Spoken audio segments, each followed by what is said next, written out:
Thank you for joining us. It's my great pleasure and privilege to introduce our distinguished speaker, Professor Ivan Dimitrov. He is a professor at Department of Mathematics, Queen's University, Canada.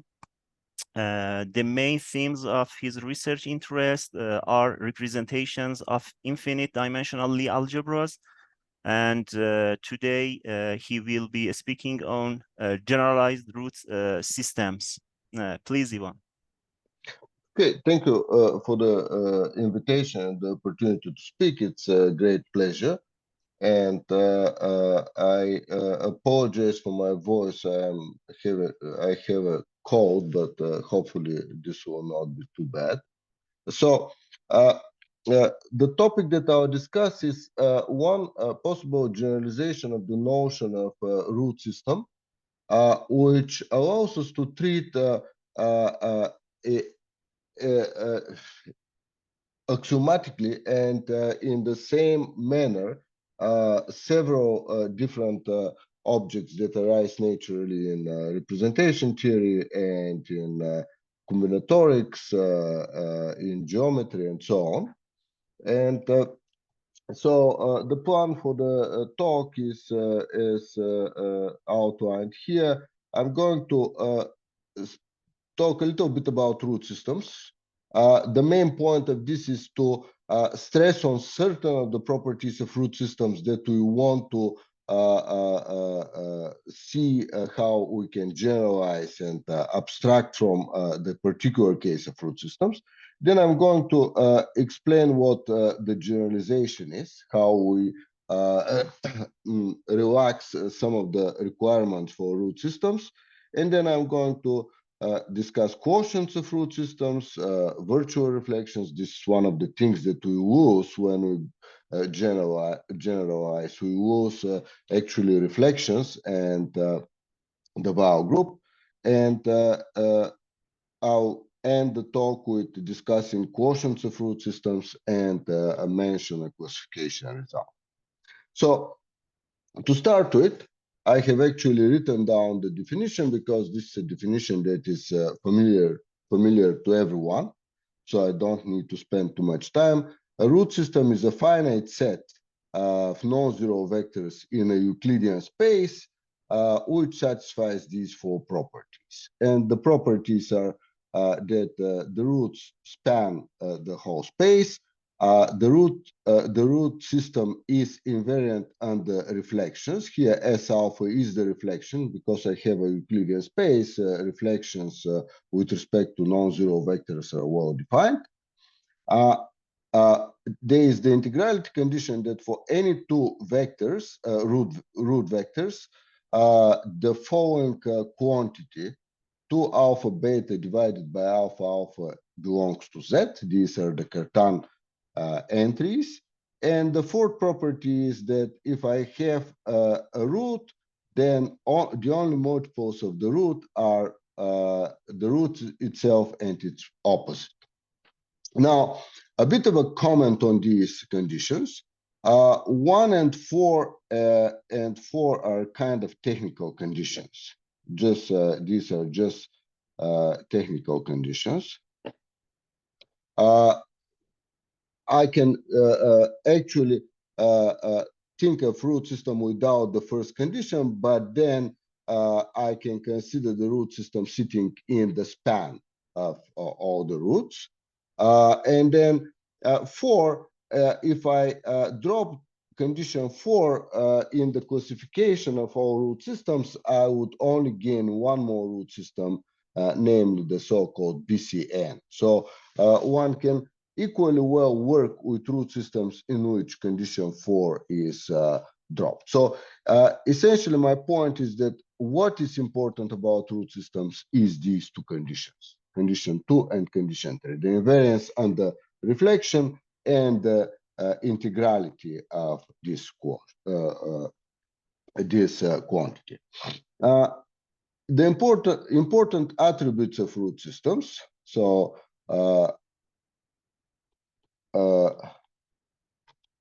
that we all know. I'm not going, of course, to write everything, but just the things that I want to discuss and how what transfers to generalized root systems and what doesn't.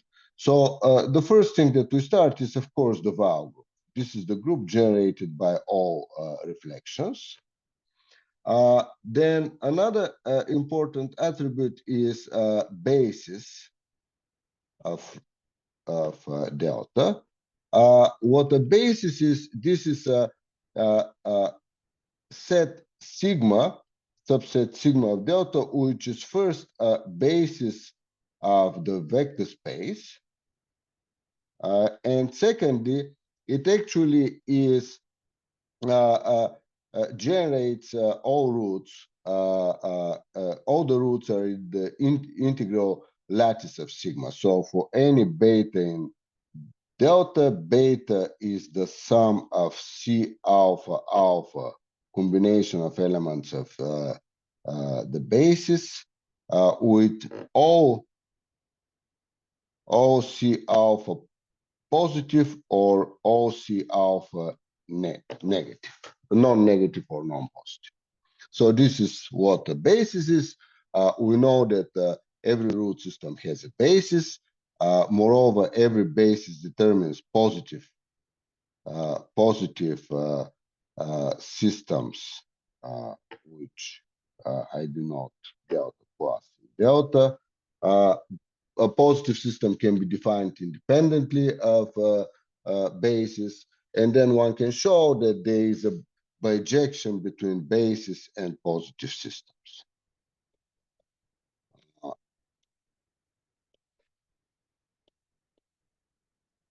And the bijection and the way a basis determines a positive system is from the second property here. The roots for which the coefficients are non-negative are the positive roots, and the roots for which the coefficients are non-negative are the negative. So this is these are some of the attributes of root systems. Now, root systems are classified. Irreducible root systems.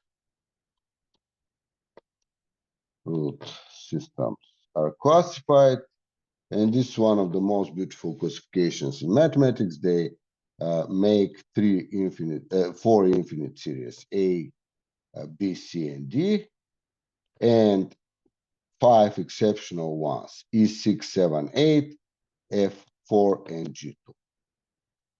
And the rank 2 root systems are, this is one of the first exercises in any book on root systems, are A2, B2, and G2. Very easy to write down. And in particular, from the rank 2 root systems, we can conclude from A to B to C2, the G2, sorry, we see the following property of roots. If I take two roots, alpha and beta, and they happen, the inner product happens to be positive, this implies that alpha minus beta is a root. If alpha and beta, the inner product is negative, then their sum is a root. And if alpha and beta are perpendicular, then it turns out that alpha plus beta is a root if and only if alpha minus beta is a root. So this is a property that tells me that the angle between any two roots actually kind of governs whether the sum or the difference of these two roots is also. And this leads us to the definition of generalized root system. So going back to the definition of root system, we see these two, as I pointed out, important conditions. The condition that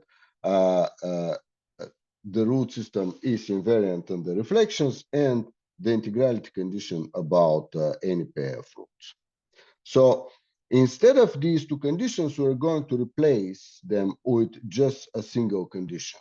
And the single condition would be this condition star, which I'm now conveniently going to copy for the next page. So definition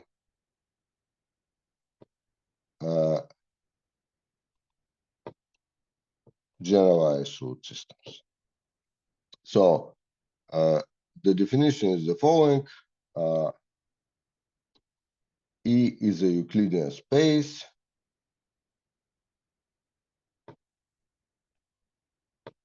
R in E finite set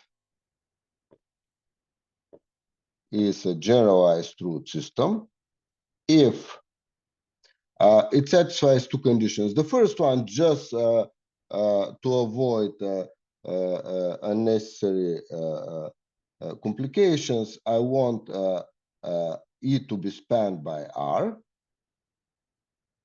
Again, this is a totally technical condition. If E is not spanned by R, I can take just the span of R. And the second condition is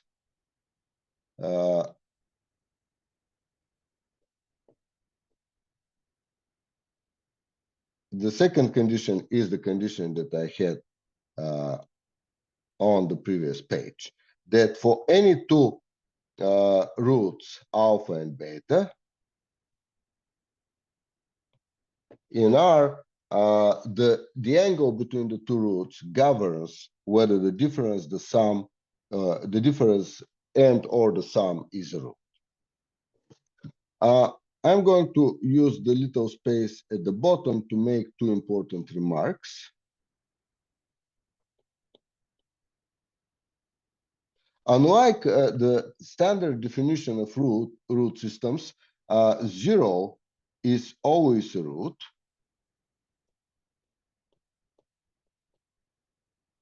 And this is a convenient convention. And somehow the truth is that even for root systems, it would have been more convenient if 0 was considered to be a root. And the second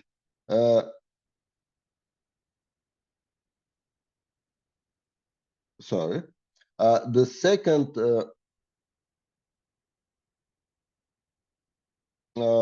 I realized that I stopped broadcasting. Yeah, Ivan, we cannot see your screen. Yes, I understand. But do you see actually my second? I think actually I logged out from Zoom at all. Yes. I cannot find. Yes. Give me. I apologize. Give me a second. I'll be back. Okay. No problem. Yeah. Somehow I succeeded to get out of the meeting.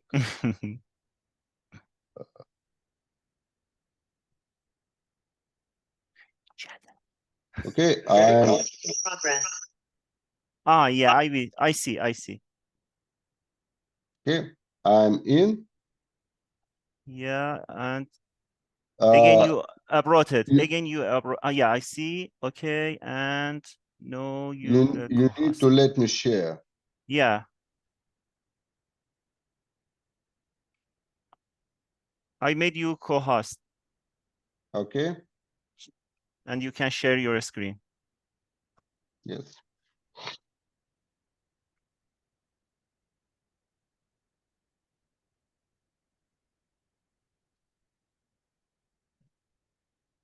Okay. So after this interruption, we're back.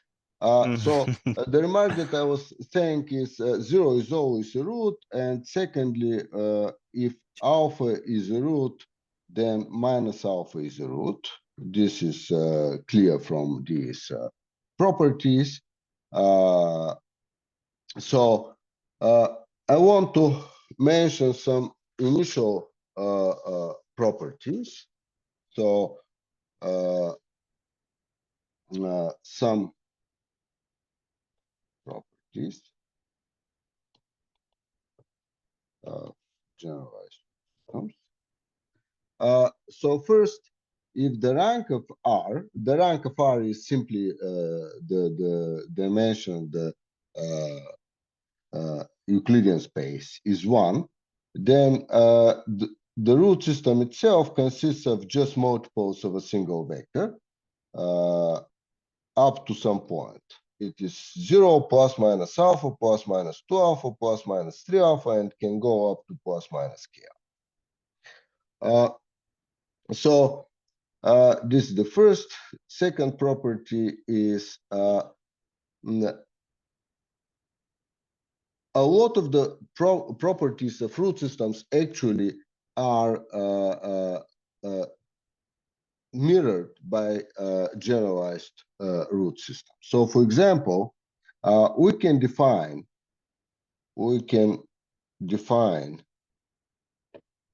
S in R to be a base in the same way,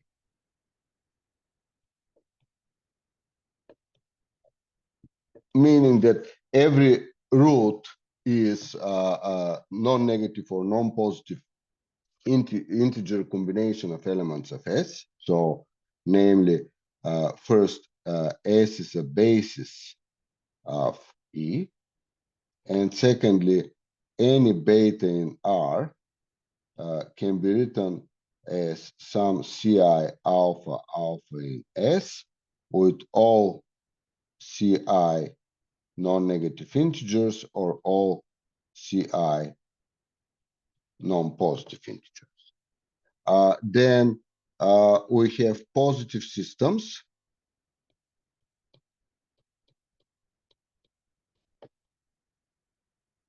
of roots, and they are in bijection with bases R.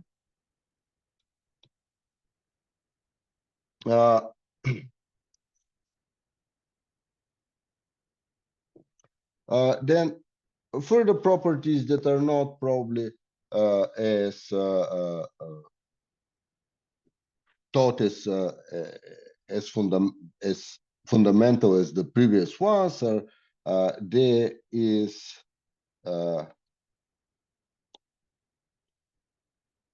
if every generalized root system is a product of irreducible ones, this is exactly as with root systems. I can decompose, if I'm given a root system, I can decompose it into the disjoint union of root systems which are mutually orthogonal. This is called product of these mutually orthogonal. So every GRS is a product of irreducible ones. And a lot of the statements that I'm going to make today are about irreducible generalized root systems. Every irreducible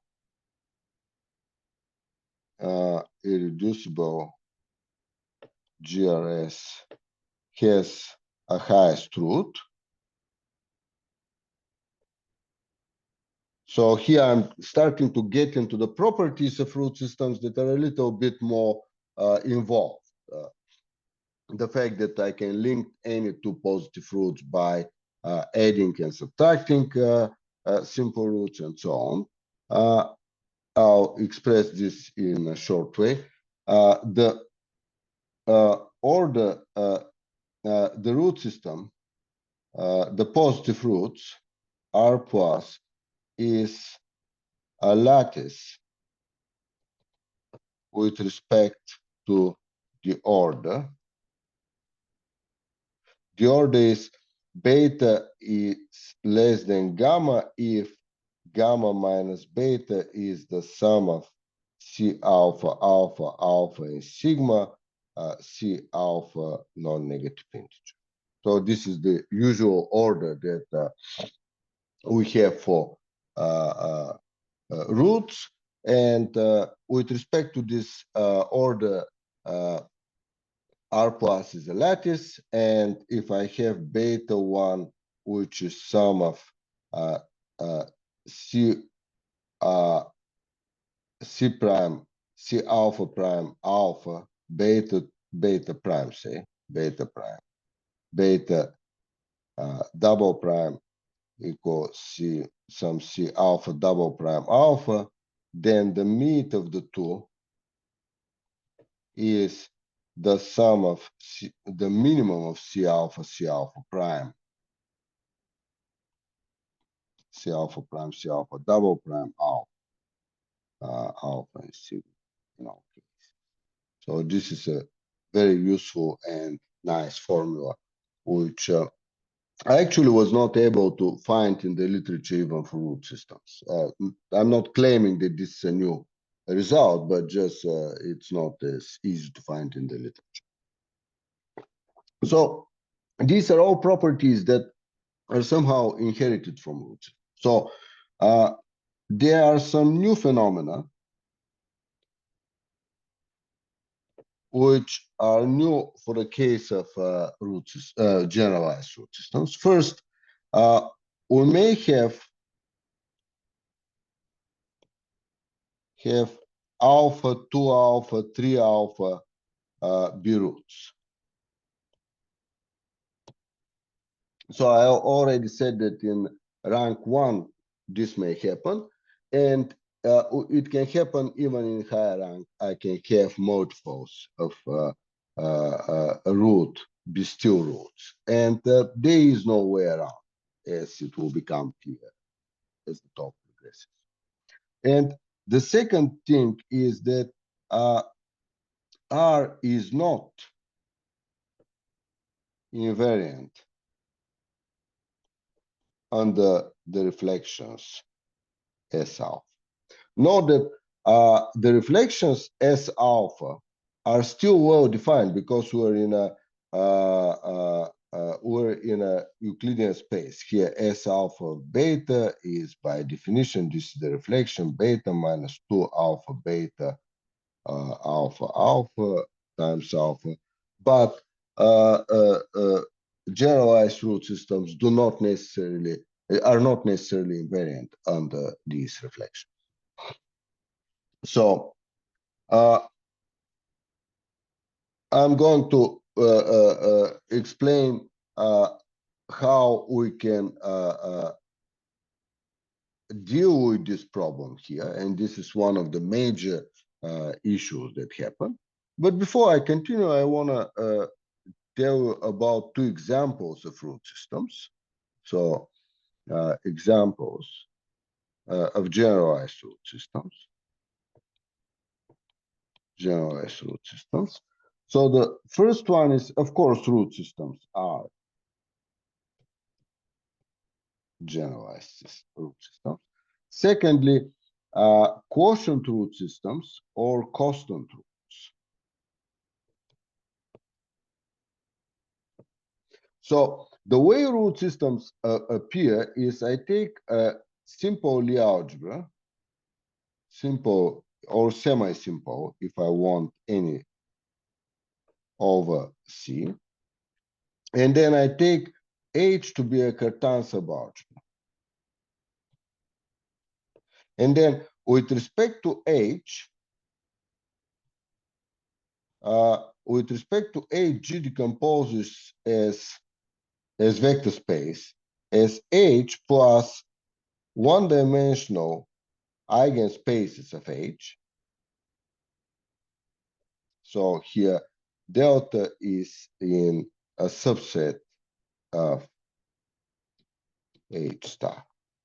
And so this is how root systems appear naturally in Lie algebra, decomposing G as into eigenspace with respect to a Cartan subalgebra. If I take, however, T to be simply a total subalgebra, so any subalgebra of H, and decompose with respect to T, I will have G equal G0 plus some other eigenspaces, nu in R, which is in T star. And here, of course, I have T is subspace of H, hence I have a surjection from H star to T star, which I can define by pi, I denote by pi. And then here R, and I have to include 0, is simply pi of delta from the root decomposition. So I have the root decomposition, which gives me delta, and here R is pi of delta. This R union 0 is what is called constant roots or quotient root system. So very simple thing, just project a usual root system. And the third example that will come a little bit later is surprisingly, so I can speak of isomorphisms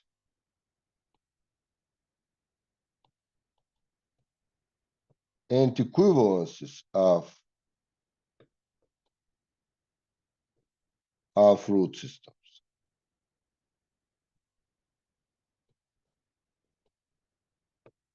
So what is an isomorphism? Isomorphism is from, if I have a generalized root system, sorry, I should say generalized. If I have R prime in E prime and R double prime in E double prime, an isomorphism or an equivalence is simply an isomorphism from E to E double prime such that isomorphism such that phi from R prime to R double prime induces a bijection. So I have an isomorphism, and if this isomorphism induces a bijection, then I would have, and here is the important thing, isomorphism of generalized root systems comes from isomorphisms isometry. So E and T double prime, E prime and T double prime are Euclidean spaces. So for isomorphism of generalized root systems, I want an isometry, but for equivalence of GRSs, I want only linear isomorphism.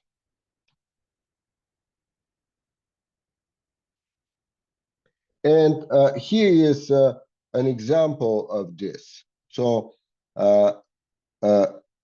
reduced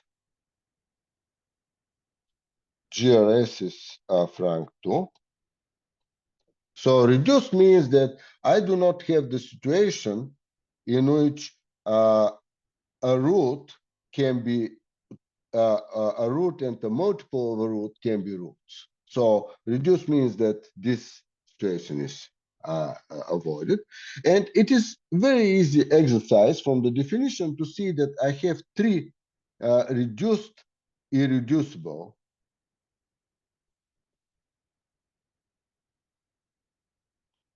GRSs, meaning that they do not generalize root systems of rank 2 that are not the union of two mutually orthogonal root systems of rank 1. So there are three of them. One is A2 in quotation marks, and it looks like this. It has three roots.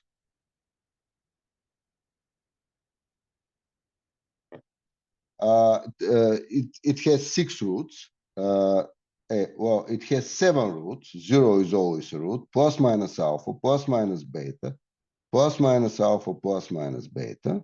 So this is alpha, beta, alpha plus beta, minus alpha, minus beta, minus alpha, beta.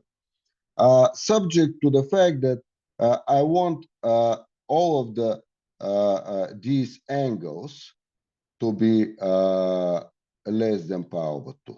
This has to be less than pi over 2. This has to be greater than pi over 2. and this has to be less than pi. So alpha beta is less than 0, alpha plus beta is greater than 0, beta alpha plus beta is greater. So this is A2 in quotation marks. Then I have B2 in quotation marks that looks like B2.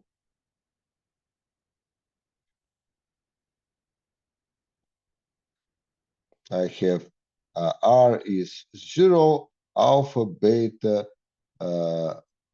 plus minus alpha, plus minus beta, plus minus alpha, plus minus beta, plus minus beta plus alpha, plus minus beta plus 2. So this is alpha, beta, beta plus alpha, beta plus 2 alpha, and respectively minus alpha, beta plus 2 alpha, minus beta plus alpha. Subject to beta, beta plus 2 alpha, these have to be perpendicular. So I have to have a right angle. And there is the third one is G2, which is the honest G2.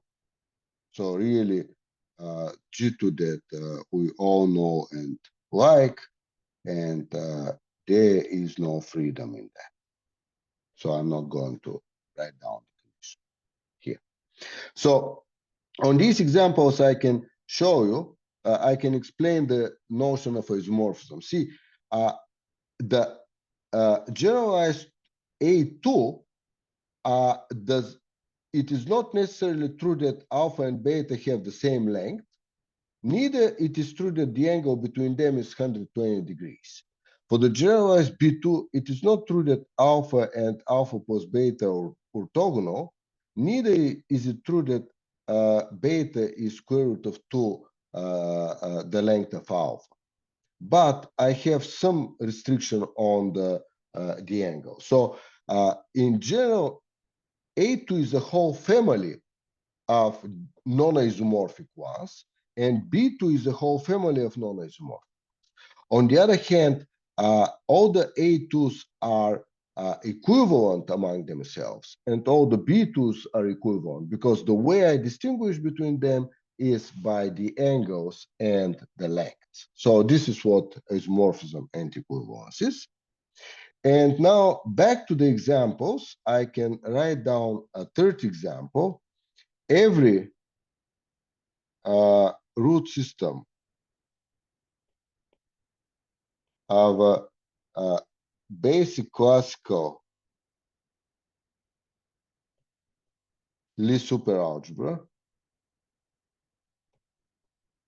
is equivalent, not isomorphic, to a GRC, to a generalized root system. And which actually would let us apply a lot of the results about generalized root systems to the root systems of superalgebra. Okay, moving on. I want to mention why we are interested in generalized root systems. So quotients of generalized root system. So one important thing is that if delta is a root system and W and U is a subspace in E, then the intersection of delta with U is a root system, which is, of course, called the subsystem of delta. However, the notion of quotient of a root system does not make sense.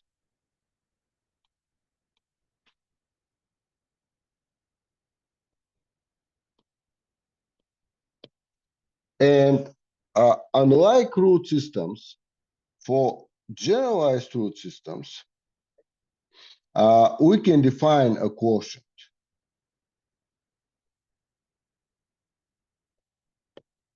both sub and quotient. And here is the definition. Suppose I have a root system R in E, generalized root system, with basis S, with base, sorry, basis. If I is a subset of S, I define EI to be the span of I, and E by I, just a notation, I define the orthogonal complement of the span of. Then E decomposes orthogonally as EI plus EI per. And I have pi I, the orthogonal projection of E onto EI per. And the claim is that pi I of R sitting inside EI perp is a generalized root system.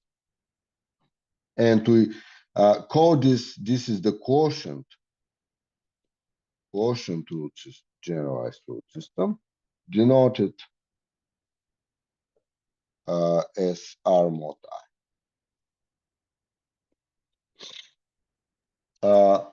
Sorry for interrupting you. Yeah. May I please? Can I ask a question? Yeah. Go ahead. Is there any special condition on Lie algebra or not? It's No. arbitrary. This is about generalized root system. This is there is no Lie algebra behind it. This is just generalized root system. The important thing is that I start with generalized root system defined the way we introduced it, just as a finite set in Euclidean space, etc. And then I take a basis for any subset of the basis. I can define this quotient. Okay, thank you. So I want to actually note that R mod I depends on I, or even actually on the span of I, not even on I, but the span of I, but not on S. I started here saying that I is a subset of a given base, but a given set of roots can be a subset of different bases. And in this definition, I lost in the notation, I lost S, I just kept I, but in fact, the quotient does not depend on S. And one can see that it does not depend even on I, but the span of I, because I can choose different bases inside of the span of I. So this gives me a very functorial notion. So now R mod I is a generalized root system in E mod I, which is the orthogonal complement of the span of I. The basis of R mod I are exactly in bijection. They are the projections of basis of R containing I. And the map in this direction goes like this. If I have S, it goes to the set pi I of S except the zero vector. See, what is going on here is I have this projection from E to the orthogonal complement of the span of I, Of course, every vector in I gets sent to 0, but the rest of the vectors in S, in the basis, are sent to non-zero vectors. And the base of the quotient is exactly the image of the vectors outside of I. We denote this by S by I. So this is kind of, and so this operation is functorial, and we have, for example, that R, if I, if I is contained in J is contained in R, then the quotient with respect to J is isomorphic to the quotient with respect to I, quotient by J by I. And this is, if you decipher this statement, R mod I is a quotient system in which J mod I is a subset of the base S mod I. And if I quotient this quotient root system, I get the bigger quotient. And this is a very functorial property. I'm unfortunately running quite short of time. So I want to mention another important attribute. So this is virtual reflections. And the idea is the following. For any alpha and beta in R, the set of roots of elements beta plus k alpha intersected with R is a string. This is a property of root systems that is carries over to generalized root system. So here I have beta. I can have beta minus alpha, beta minus 2 alpha, beta plus alpha, beta plus 2 alpha, beta plus 3 alpha, but they're always uninterrupted strings. Once I miss one, there is nothing to the left. Once I miss something to the right, there is nothing to the right. So this is an important property of generalized root systems. And then we define for any non-zero alpha, for any non-zero root, define the virtual reflection sigma alpha from R to R to be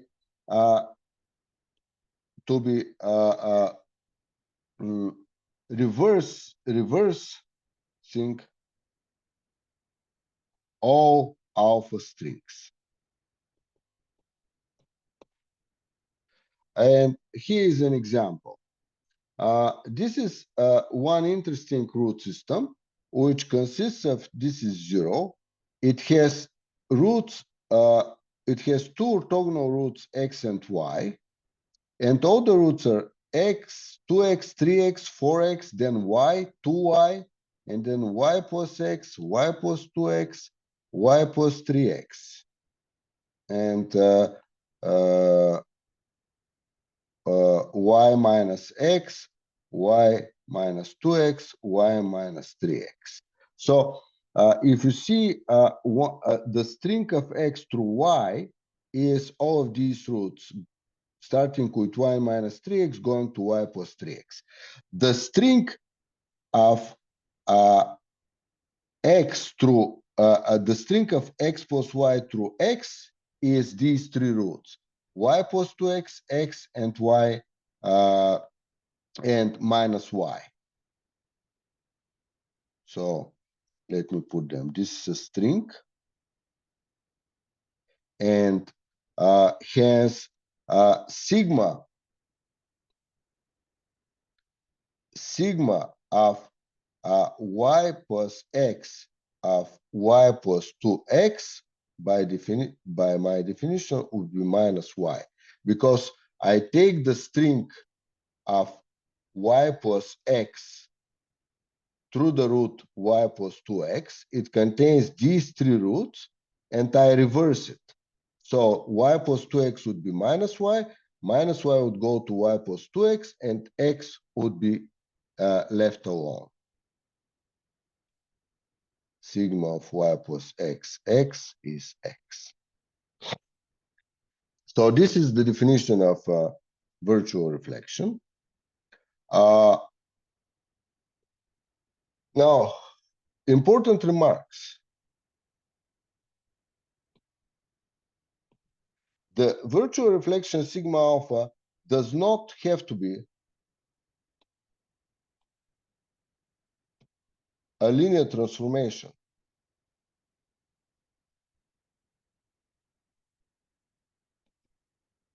It is not the restriction of a linear transformation. This is very important and can be seen on the example that I provided there.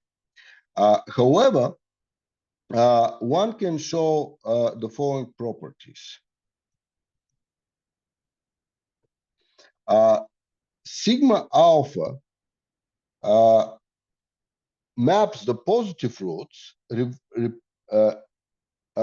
preserves all positive roots except for the multiples of alpha,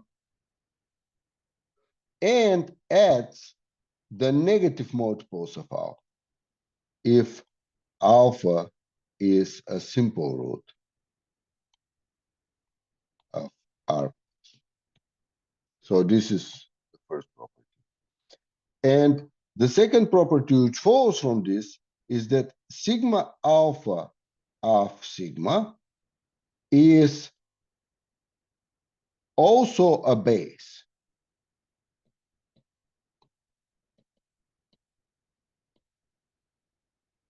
Base of R, if alpha here is in sigma. And as a consequence, the virtual reflections actually change bases into bases. And here comes the important statement that any two bases of R can be linked by virtual reflections.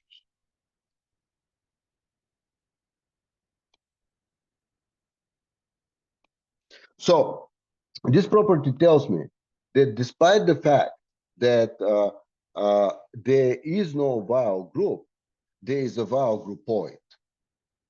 And hence,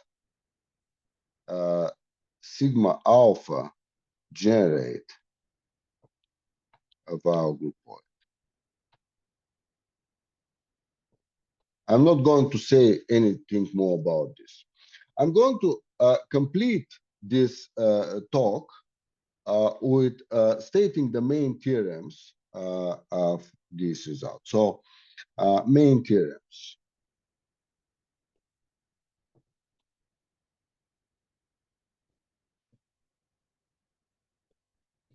So the first one is, in fact, they all concern quotient fruit system. So the first one, which Rita and I stated as a conjecture and proved for rank 2. And soon after we published the paper, Kuntz and Mueller proved is that every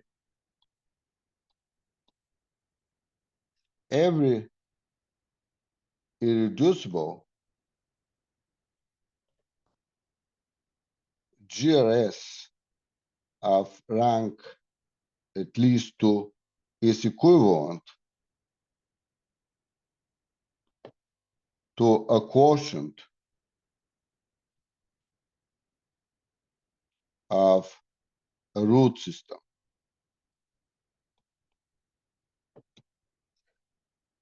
The second theorem that I want to mention is that every root system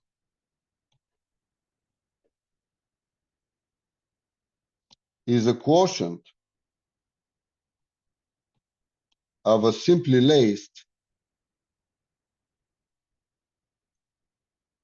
root system. And there are additional statements that this is not actually a statement of a theorem. We have explicit description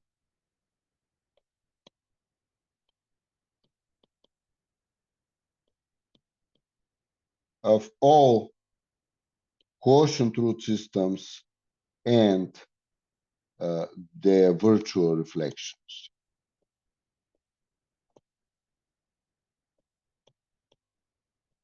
So, quick comment.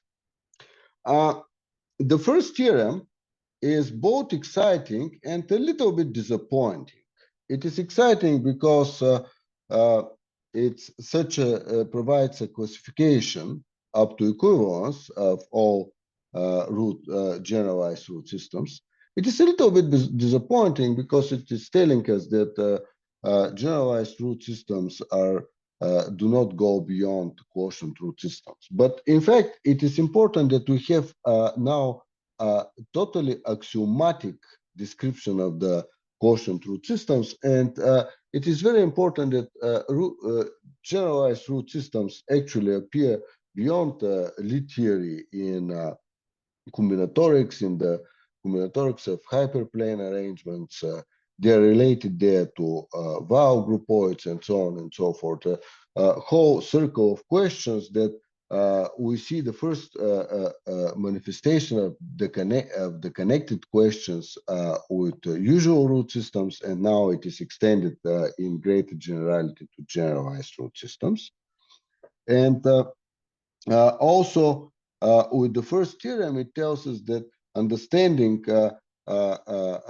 completely quotients of root systems and even of simply laced root systems is sufficient to understand a large class of intrinsically defined objects in Lie theory or combinatorics. So I will stop now to leave time for questions.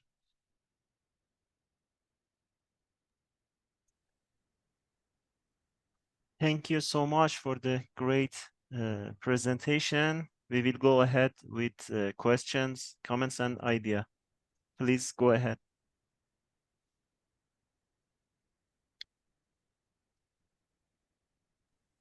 Can I ask a question?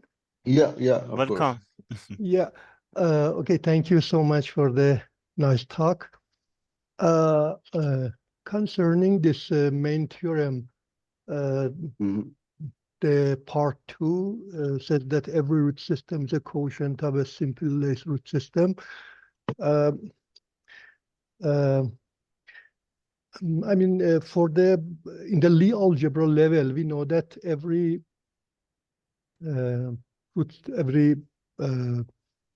say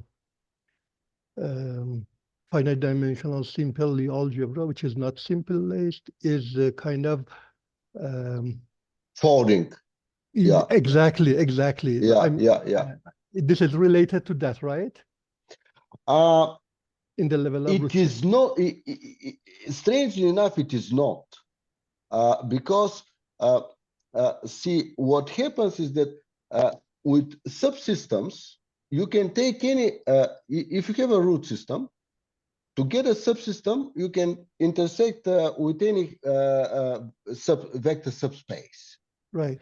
But you may have to, if you want to follow the definition, the intersection will be a root system, but not necessarily in the subspace with which you intersected, because you may miss some of the roots there. For quotients, a similar thing happens. I can take any subspace and project orthogonally, but this will not be a generalized root system in our sense, because it may be too large. So that is why I defined it through base, and so that I don't get something that is too messy. For example, if I take SO3, even SO3, and I take a line like this and project, the projection will give me these these roots, right? And these are not actually, they can be spaced in any way I want, and they will not have nice properties. So when we speak of quotients, they have to be special. It is true that the foldings can be realized as quotients, but not in the sense that we have here. Mm-hmm. So it is kind of an interesting phenomenon. Right. Yeah. Okay, thank you. May I add a remark? May I Yeah. add? Yeah, please, Yeah, dear Rita. Yeah. I think that with folding, you get always root systems, you know, all the classical. Well, with our procedure, you essentially, you know, it's just an accident when you get a root system. They have to be very special quotients. Am I right, Ivan? This is important. Yeah, that is correct. But the question was whether in this particular case where we want to get just the non-simply laced root systems, these are two kind of different operations. One is the folding, which gives you the non-simply laced root system, and it has the advantage that it actually extends to the Lie algebra. The other one is the quotient that we have on the level of roots, but we don't know how actually it extends to the Lie algebra. Mm-hmm.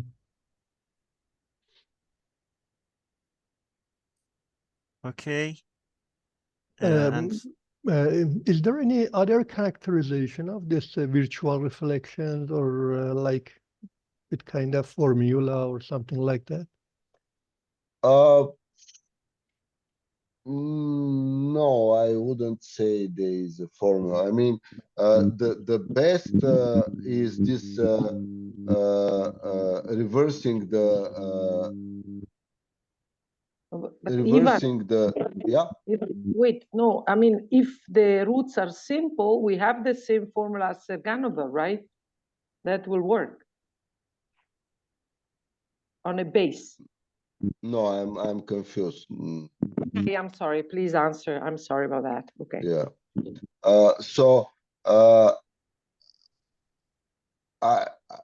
There isn't a good one, and the reason is that they're not, in my opinion, the reason is that they're not linear maps. So, for example, if you look at X, so it has to do with the Euclidean structure. In this example, if you take the reflection with respect to X, sigma X, this is the honest reflection. So if I look at the reflection with respect to X, I have to reverse this whole string, right? And reversing the string is actually getting from y minus 3x to y plus 3x, from y minus 2x to y plus 2x. So it is really the honest reflection. But if I want something that is reflection with respect to this root y plus x, because I don't have an orthogonal vector to that one, there is no orthogonal vector to y plus x in the root system. This is not the reflection. Here, the roots are related. The length of y is square root of 6, the length of x, something like that. So I don't have a good, don't know of a good form. No, can I add something, Ivan? Yeah. I think I'm saying exactly what you're saying, in the sense that if you take a simple root, then you can write the flip of the string as sigma beta equal to, you know, beta plus the, you know, the length of the string times alpha. That you can yeah, write. but this is what I'm saying. It's not really, yeah. The question was about such explicit formulation. I don't know, because Serganova gives the formulation and it's explicit in some sense on the base. You know, I don't know if this helps. Perhaps not. I don't know. I'm sorry. I just, it's what you said. I just added a detail. That's all. Yeah. Ivan, I have another question. Yeah. So you are considering 0 as a root, right? Yeah. Yeah. It is convenient to. Yeah. Right. I know. But I cannot understand how you get from axioms that 0 is a root. Because oops, I'm in the wrong file. The minus is element of the root system, yeah. The minus of alpha. No. If it is not empty, take any root. Alpha is positive. Hence, alpha minus alpha is a root. Yeah. Oh, okay. Yeah. Yeah. And, no, it just right. It's a good trick. Right. Yeah. Okay. Even if it didn't work, we would have edited just by force, but it's convenient that it actually works. Yeah. Right.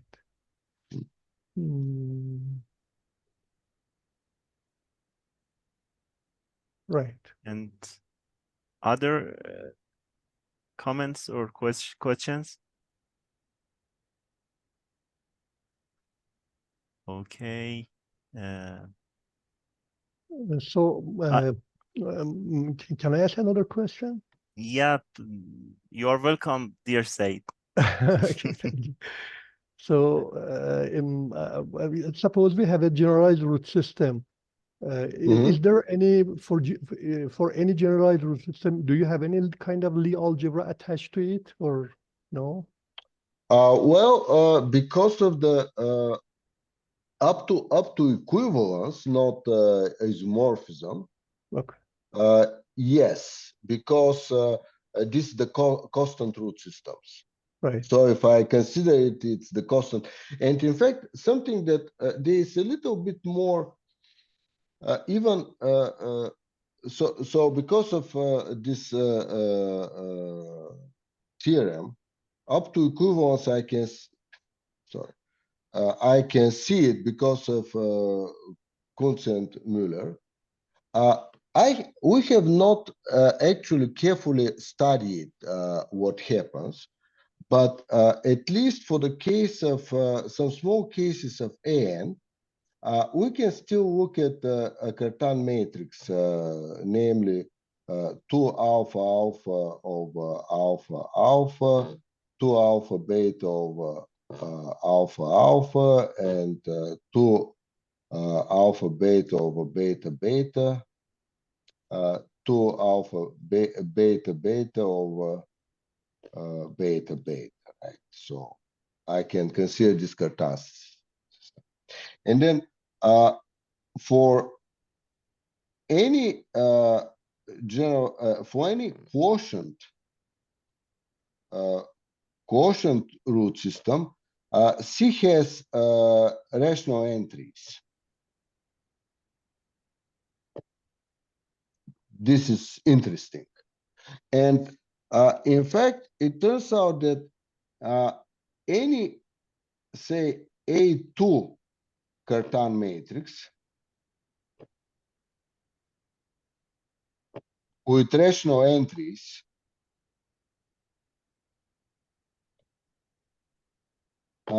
is a quotient. So is isomorphic. Not just equivalent, is isomorphic. So this is kind of a positive answer to your question that actually I can take a big Lie algebra and take the constant roots. And in fact, the constant roots, there is, I refer to them as constant roots. There is a late paper of Constant. The result is very old, but he wrote it up late in his life at some point, in which he proves that this decomposition G is G0 plus G nu in this nu in R, these elements, these spaces G nu are irreducible G0 modules. And their commutators G nu is an irreducible G0 module. G nu, G mu is equal to G nu plus mu, and so on. These important properties. So the fact that G mu is contained in here is obvious, but the fact that it is actually So there is a Lie algebraic side of the. We have not exported, but there is a Lie algebraic. Okay, thank you. And do you plan to extend this to infinite root systems? Yes, we do, and it is quite exciting. Actually, somehow, in fact, we're very excited because of this follow-up work of Kunz and Müller. We hope that there will be connection there with hyperplane arrangements, Wow groupoids, and all the extensions. Right. Yeah. Hopefully that.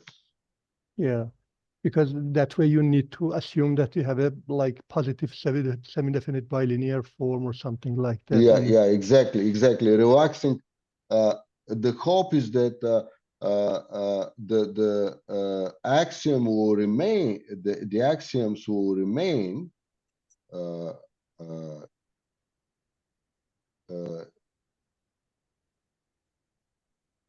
The axioms will remain like this, but there will be. But the form, the space E would no longer be Euclidean.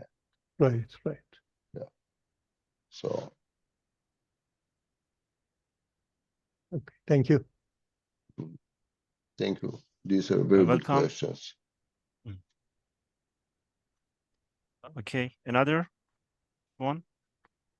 Okay, may I have a question? Yeah, of course.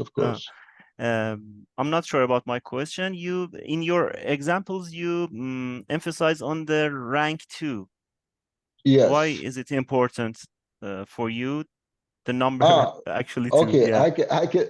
So there, the question has 3 parts. The first one is I cannot draw anything beyond rank 2. So this is the first. The second, in the paper, we actually did do the classification of rank 2, and the reason for doing the classification of rank 2 is because we could do it, but we were unsure about going beyond rank 2. See, even in the case of usual root systems, the first step is to get the rank 2. And in fact, one can think of the classification of root systems as the following theorem. It is kind of amazing theorem. So it consists of the following two facts. First, every Lie algebra of rank 1 is SL2. So that's why the rank 1, we do not have to distinguish between them. And then the rank 2, there are 3 Lie algebras, well, 4, also A1 cross A1. And now, if you gave me a semi-simple Lie algebra, I can choose the base, and once I choose the base, I have to only tell you what the rank 1 and rank 2 subalgebras are. And this skeleton, just the rank 1 and rank 2 algebras, tells me what the whole algebra is.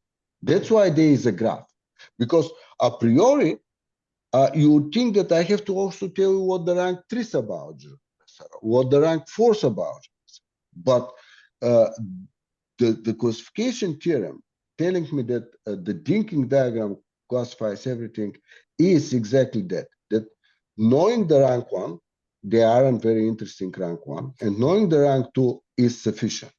And this was one of another argument, at least as a first step, to go and say, okay, here are the rank 2. And how do we combine them now? Tell us probably what the higher ranks are. But once we saw the rank 2 and we saw that they are all quotients, we actually suspected that they may all be quotients and made this conjecture, and Kunz and Müller were very quick proving it because they had the right tools. Because they had the counter part that is important, these Wow groupoids. Thank you. And another question. I have seen a paper from Vera Serganova entitled Generalization. I have forgot the correct. Yeah. And what is the advantage of your definition Uh, vs the Serganova? Mhm. Yeah, first of all, naming this generalized root system is pure expression of lack of imagination in coming up with a good term, because generalized means nothing. Serganova's paper is important and deep in the sense that it goes into the super algebras. And it takes into account the form, which is not necessarily because the form is on a superspace. It doesn't have to be positive definite, and they are isotropic vectors, etc. So in her paper, she gives an axiomatic definition of root system that is suited for studying superalgebras. And this is her classification. We go in a different direction in which we aim more at getting the quotient root systems, these constant roots. I mean, this is what we end up getting. As a side effect, we also get on a combinatorial level also the superalgebras. So when I say that they are equivalent, this means that, for example, for superalgebras, if you want to tell me how a certain odd reflection, what kind of a base from a given base, I make an odd reflection, I get to another base. Which other base would I get to? Our result is very well suited to do this. Because the odd reflections, virtual reflections, just as the set of roots. In fact, they maps roots to roots. Yeah. Yeah, You mean? exactly. It maps roots to roots and tells you how base to base.